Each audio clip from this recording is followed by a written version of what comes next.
Salut les amis, j'espère que vous êtes en forme. On se retrouve pour une petite analyse de marché. On va aller faire un tour du côté de BTC, Ethereum, Solana, Matic et on va checker aussi un petit peu la macro comme d'habitude. Donc, on va commencer par notre ami Bitcoin. Donc, si on prend un peu de recul, qu'on se met un peu en weekly, bon, vous voyez, hein, toujours momentum très haussier sur Bitcoin. Depuis notre bottom des 15 000 $ jusqu'à notre top local là, au-dessus des 52 000 $. Donc, pour le coup, on est vraiment rentré dans cette zone de rechargement de short long terme, qui, je vous rappelle, est la zone de retracement entre les 0,718 et les 0,618 et les 0,786 de Fibonacci, pardon. Donc, c'est une zone qui se trouve entre les 48 et les 58 000 $. Donc, c'est une zone qui, selon les probabilités, peut vraiment se retourner si jamais le cours a envie de le faire. D'ailleurs, si on regarde un petit peu la cyclicité du Bitcoin, c'est vraiment ce qui s'était passé pendant le dernier cycle haussier de 2019-2020. On était revenu chercher la zone de rechargement de short long terme avant de retracer pour repartir toujours plus haut pour entamer le vrai bull run. Donc pour le coup, voilà, c'est quand même des zones à toujours bien garder en tête. Bon, on a un RSI qui est toujours très au-dessus de la ligne des 50, hein, un momentum toujours très haussier. On a un volume qui est rediminué un petit peu là depuis quelques semaines, mais globalement, il y a toujours du volume. Si on s'enlève un petit peu les dessins, qu'on se regarde d'un point de vue du système Ushimoku, bon, on est très haussier, hein, au-dessus du nuage, pris au-dessus de Tenkan, au-dessus de Kijun. La lagging span est complètement dégagée. Mais là, on arrive quand même sur un point de résistance assez majeur. On a un gros plat de Kijun ici, donc c'est la grosse résistance là des 51 000 $. Donc pour le coup, voilà, si vraiment on arrive à s'en affranchir avec force, le Bitcoin pourrait vraiment continuer d'aller chercher du momentum haussier et continuer sa hausse fulgurante. Si jamais on vient faire un petit tour du côté du daily, donc vis-à-vis d'Ishimoku, on est toujours bien, hein, toujours haussier. Bon, comme vous voyez, on a une lagging span qui commence un petit peu à galérer, qui arrive vraiment sur son gros point de pivot, ce gros plat de Kijun dont je vous ai parlé avant. Mais sinon, globalement, on a toujours une dynamique très haussière, sans problème. Si on enlève un petit peu Ishimoku, bah, vous voyez, hein, on continue de faire des creux de plus en plus hauts, des hauts de plus en plus hauts, etc. Si jamais on se remet un petit peu nos dessins, donc le Bitcoin, je vous rappelle, il était rentré là dans ce gros canal haussier. Donc, on a vraiment pris beaucoup de force. On est venu prendre le haut de canal. On a créé cette structure en range. On a eu l'approbation des ETF avec une belle déviation au nord, une chasse à la liquidité, une réintégration pour venir chasser le sud du range et prendre un petit peu toutes les liquidités qui est venues en dessous. On est revenu taper ce bas de canal par la même occasion avant de reprendre de la force.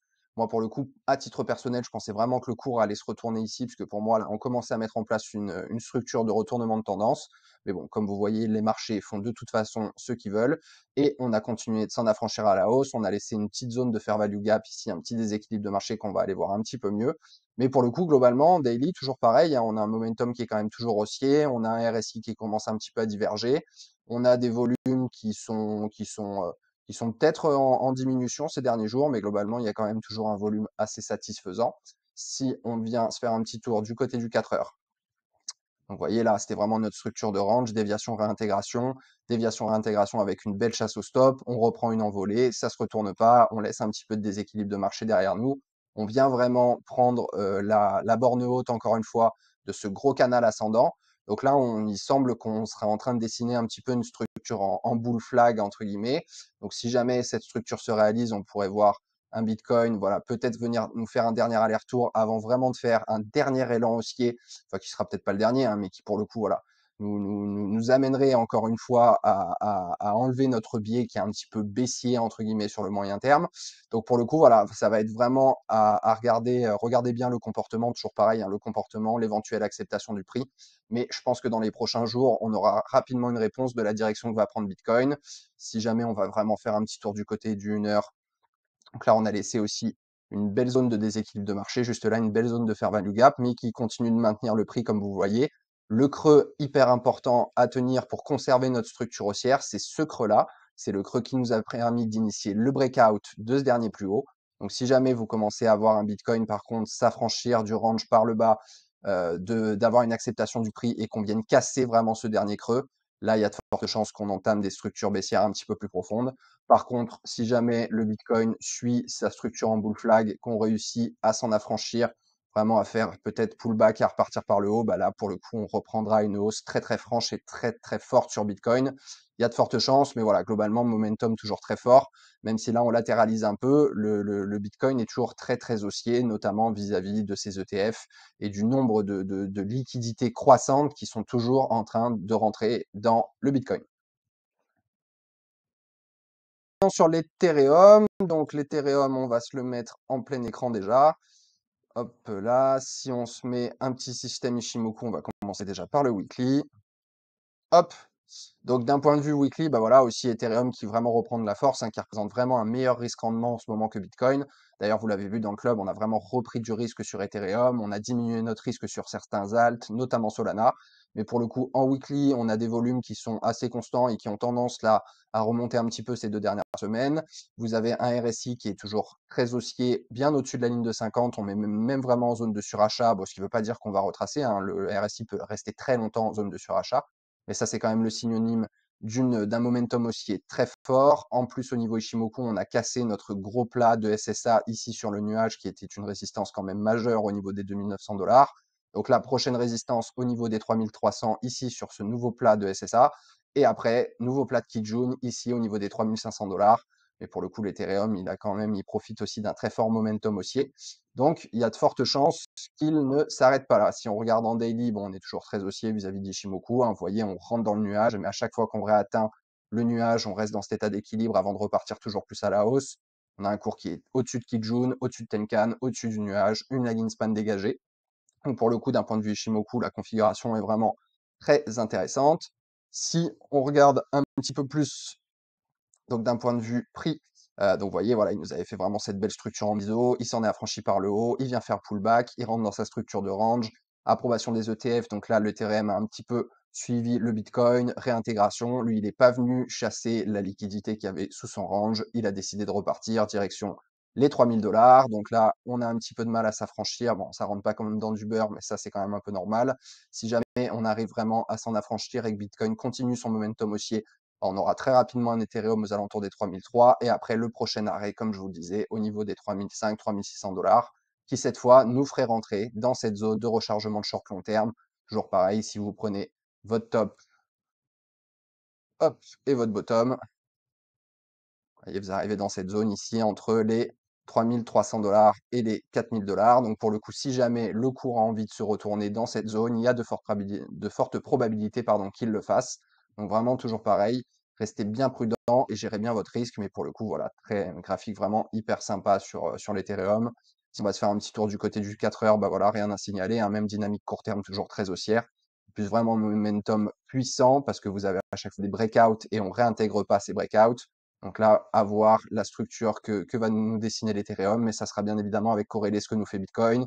On est par contre pas mal en divergence là en 4 heures sur le RSI. On est en train de se rapprocher de la ligne des 50, mais pour le coup, on pourrait tout à fait prendre appui sur la ligne des 50, reprendre de la force. On a un volume aussi qui est en décroissance là depuis quelques jours. Donc voilà, ça reste à surveiller. Toujours pareil, regardez bien le comportement et l'éventuelle acceptation du prix à la hausse ou à la baisse en fonction, ajustez votre biais. Alors, si on se fait maintenant un petit tour du côté de Solana. Alors, Solana en weekly, si on regarde avec Ishimoku, bon, configuration sympa. Ça commence quand même à nous dessiner un peu du double top là. Donc, de toute façon, comme je vous l'ai dit, nous, on a vraiment réduit notre risque sur Solana. On est vraiment allé reprendre plus d'exposition sur Ethereum. On pense que le move à jouer, le risque rendement est quand même vachement plus intéressant en ce moment. Mais globalement, structure Ishimoku hyper intéressante. Là, on vient retester Tenkan, mais on reste très loin de Kijun. On a passé notre gros plat, pardon, de SSA au niveau des 76 $, qui est toujours un point pivot majeur sur le Solana, avec aussi Splat Kijun qui est aux alentours, pareil, des 72-75 $. Donc la prochaine objectif, les 140. Si on arrive vraiment à péter les 140, bah derrière, on pourra très très rapidement atteindre les 200 $. Donc pour le coup, risque-rendement qui reste toujours hyper intéressant. Il faut vraiment qu'on regarde si cette structure commence pas à nous dessiner du M-top. Parce que si on commence quand même à dessiner des structures en M-top, mince, hop là, si on commence, pardon, à se dessiner vraiment des structures en M-top de ce style, là, tac, tac, et qu'on vient vraiment casser la ligne de coup, bah là, il y a de fortes probabilités qu'on retourne chercher un petit peu plus bas sur Ethereum. Mais ça, bien évidemment, rien n'est encore fait. On aura très certainement la réponse dans les prochains jours. Si jamais on s'enlève Ishimoku, qu'on va regarder un petit peu plus au niveau du daily, donc là, pour le coup, vous voyez, il nous avait vraiment dessiné une belle parabole. Le Solana, il est venu la fracturer avec force. Il est rentré dans cette structure un petit peu de canal descendant qui nous dessine un petit peu un espèce aussi de bull flag. Mais pour le coup, là, on est quand même un peu en train de dessiner une structure en double top. En plus de ça, on vient se retourner pile dans la zone de rechargement de short de ce mouvement baissier, donc qui nous amène toujours pareil entre les 0,618 et les 0,786 de Fibo. Et pour le coup, là, le cours semble perdre du momentum, perdre en force. Donc, si jamais on continue, on pourrait vraiment venir dessiner cette plus grosse structure corrective en A, B, C, avec la C qui peut être flat, c'est-à-dire arriver au niveau de son premier point bas, ou alors vraiment descendre plus bas, sachant que je vous rappelle qu'on a vraiment ce point d'intérêt, ce point de pivot dans la zone, entre guillemets, des 77 à 70 $. Donc il y a peut-être des chances que Solana revienne y faire un petit tour, mais encore une fois, rien n'est joué. Ça va dépendre bien évidemment de ce qui se passe sur le Bitcoin. Mais je vous rappelle aussi, voilà, je vous montre, on a quand même clôturé en daily au niveau de son RSI sous 50. Mais comme vous pouvez le constater, on l'avait fait ici. Ça ne nous a pas empêché de repasser la ligne des 50 et de revenir prendre du momentum haussier. On a croisé bien bearish sur la MACD. On a quand même par contre une jolie baisse de volume aussi sur Solana. Donc voilà, restez prudent, gérez bien votre risque de toute façon, comme vous le savez, c'est hyper important. Si on va se faire un petit tour sur le Matic, on va commencer en weekly déjà. On va se regarder ça d'un point de vue d'Ishimoku. Hop. Donc vous voyez, ben, franchement, belle structure, bon, qui met un peu plus de temps à sortir, hein. De toute façon, vous avez la traction sur les altes qui est quand même beaucoup moins revenue que sur Bitcoin et sur Ethereum. Mais globalement, on a un RSI qui est bien au-dessus de la ligne de 50, qui est venu d'ailleurs nous faire un beau retour ici pour reprendre de la force. On a une MACD qui est plutôt en train de croiser bullish. On a un volume qui reste globalement neutre, enfin neutre entre guillemets, assez plat, sans évolution majeure, ni à la hausse ni à la baisse. Mais pour le coup, il y a toujours pas mal de volume au niveau de Matic. Si jamais on enlève l'Ishimoku, qu'on se remet un peu quelques structures de résistance, bah pour le coup, vous voyez, il dessine quand même des structures sympas, un gros bottom au niveau des 40 centimes de dollars. On est venu faire un bel excès haussier au niveau des 1,60. On a retracé. D'ailleurs, il me semble qu'on est venu aussi retracer dans la zone des 0,786. Ah non, on est même sorti par le bas. Vous voyez, on est même descendu plus bas de rechargement de long qui est ici. Mais pour le coup, c'était quand même une super zone d'entrée là, hein, entre les 57 centimes de dollars et les 80 centimes de dollars. Si jamais on regarde un petit peu d'un point de vue de ces supports résistance, on est venu breaker avec force la semaine dernière le support la résistance des 90 centimes de dollars. Donc pour le coup, là on a l'air en plus de ça de faire en weekly un petit pullback, ça va devenir support. Donc on pourrait très rapidement aller chercher la borne des 1,20 $. Et si jamais on arrive à s'en affranchir avec force et qu'on a un bon contexte sur les crypto-monnaies, ben, on pourrait voir un Matic reprendre vraiment des couleurs dans ces prochains jours, prochaines semaines. Mais pour le coup, vous voyez, hein, on reste quand même assez fort, même en daily, momentum bien au-dessus de 50, du volume par contre qui reprend un petit peu d'augmentation. Donc voilà, ça fait partie pour nous, bien évidemment, comme vous le savez, des projets qu'on regarde avec attention. Mais au vu de la configuration graphique, moi personnellement, je serais vraiment pas étonné de voir un Matic nous faire juste un petit pullback et vraiment repartir s'affranchir au niveau de la zone des 120. Après, à voir quelle sera la résistance qu'il va rencontrer ici. On va peut-être pas passer là-dedans comme dans du beurre. Mais pour le coup, voilà, plutôt haussier et plutôt configuration graphique et risk-reward assez intéressant également sur. Alors, on va se faire un petit tour aussi du côté de la macro. Donc, c'est ça que je voulais vous montrer tout à l'heure. J'avais pas tout l'historique sur Bybit, mais si vous regardez un peu la cyclicité du Bitcoin, vous voyez, dernier bear market entre de la fin du bull run de 2017 jusqu'au redémarrage, entre guillemets, du bull run de 2021. Vous voyez, on avait vraiment tout ce gros bear market. Retour en zone de rechargement de short, juste là, qui est ici dans laquelle on est pour le coup. Et là, on avait fait une belle descente. Bon, le crack Covid, une belle phase de réaccumulation. Et pour le coup, après, le vrai départ. Donc voilà, il faut quand même toujours aussi garder ce scénario en tête où on pourrait vraiment réentamer un jour ou l'autre des retracements un petit peu plus profonds sur Bitcoin et les cryptos avant vraiment de repartir plus bas. Mais ça, encore une fois, rien n'est dit, rien n'est fait.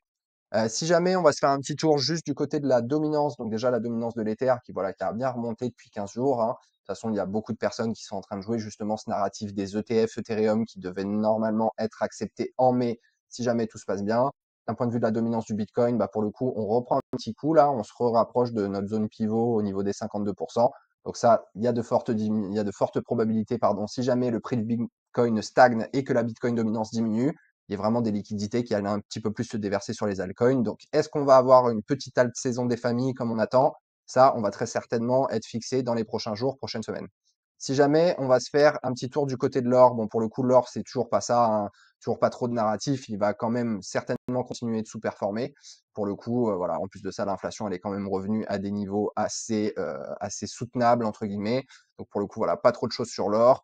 Au niveau du dollar index, là, il nous dessine une petite semaine quand même avec un espèce de marteau. Donc, est-ce qu'il va reprendre de la force et revenir s'attaquer à la zone des 105 $? Sinon, retracement, on va retourner sur le point pivot vraiment des 101 points. Pas des 101 $, hein, des 101 points, excusez-moi.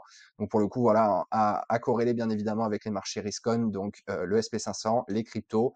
mais le dollar index, comme vous le savez, c'est un peu la boussole qui va nous dire où est-ce que vont se déverser les liquidités pendant les prochains jours, prochaines semaines.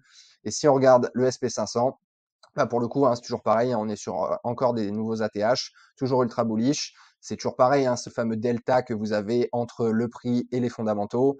Vous n'avez rien qui va spécialement mal dans le monde, même si tout ne va pas bien, bien évidemment. Mais pour le coup, les champs achètent parce qu'ils prévoient va y avoir une macroéconomie intéressante sur toute l'année 2024. Donc voilà, on sous-estime en plus de ça tout l'argent qu'il y a sur les marchés et la capacité des gens à pouvoir encore investir. Et pour le coup, voilà, hein, les gens achètent, donc ça continue de décoller. Donc pour le coup, macro plutôt bonne. Si les cryptos veulent pousser, elles n'ont plus qu'à le faire. Il n'y a pas grand-chose qui les en empêche. Voilà les mérovingiens, j'espère que ça vous a plu. Comme d'habitude, n'hésitez pas à commenter, à liker. Vous savez que ça nous donne de la force, ça récompense le travail fourni. Et je vous rappelle que cette vidéo n'est bien évidemment pas un conseil en investissement. Faites toujours bien vos propres recherches. C'est vous le gestionnaire de vos fonds et de vos capitaux. Mais prenez surtout, voilà, n'investissez que l'argent que vous êtes prêt à perdre. C'est hyper important. Prenez soin de vous les amis, content d'avoir été avec vous. On se retrouve bientôt pour une prochaine vidéo.